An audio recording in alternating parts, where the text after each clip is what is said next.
So ito na yung battery na kailangan natin para sa ating bubuuhin na 30Ah 12 volts sa LiFePO4 battery. So check natin mga master yung kanyang voltage.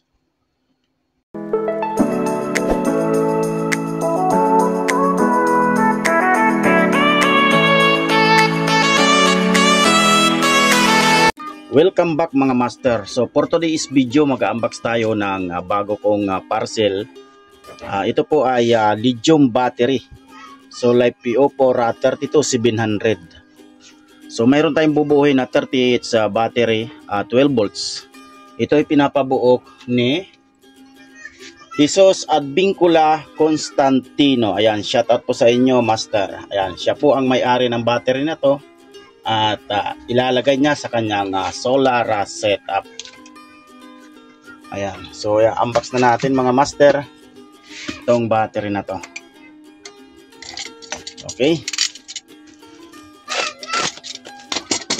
At saka yung gustong bumili ng battery mga master, nandyan po sa comment section yung link po nito.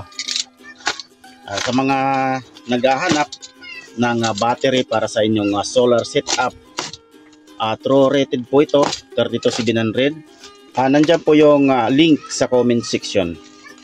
Ayan, pakiclick na lang at legit seller po ito. Ayan, mura na, mayroon pang kasamang bolt-in nut, may free ng bolt-in nut. Ayan,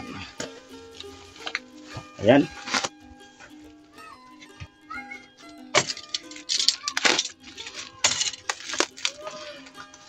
Yan.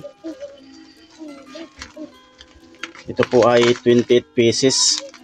Bali yung 8 sa akin. Ito po yung free na bolt-in nut. Ayan po. May washer na pong free siya. Ayan. Ito yung 3.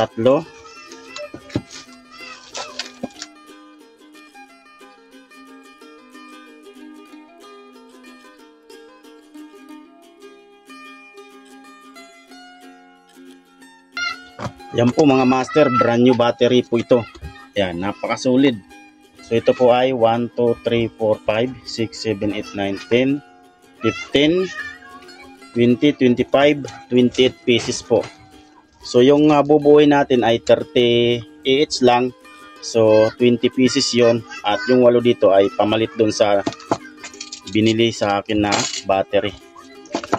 So may gagawin din ako dun. So ito po ay 20 pieces. Yan po.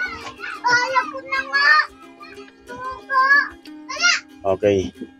Ayan, sa mga gustong bumili ng mga ganitong battery, nandyan po yung link sa comment section.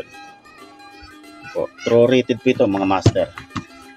Okay, so kunan natin ang voltage mga master. Ayan. Gagamit tayo ng tester.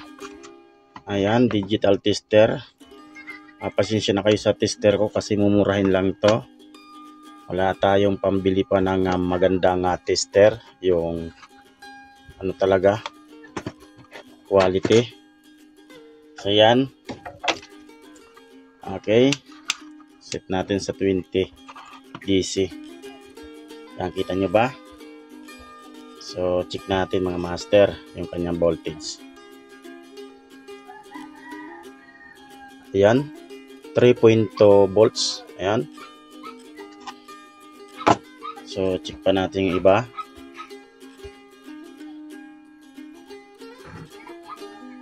Ayan, 3.2 volts.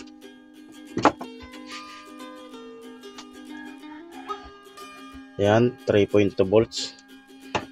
So itong iba mga master,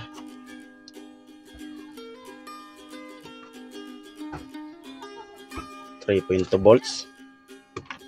Yung iba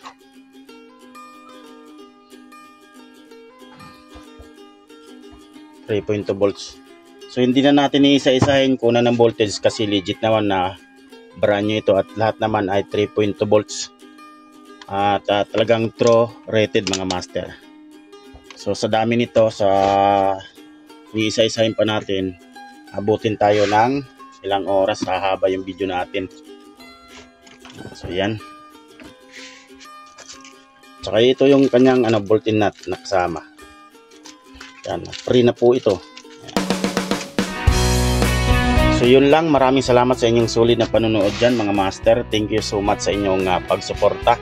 Paki-like and share ng ating video at kung napadaan ka lang sa channel na to, huwag kalimutan mag-follow para updated kayo sa mga ganitong upload na video. So paano mga master, hanggang sa muli mga ka-DIY.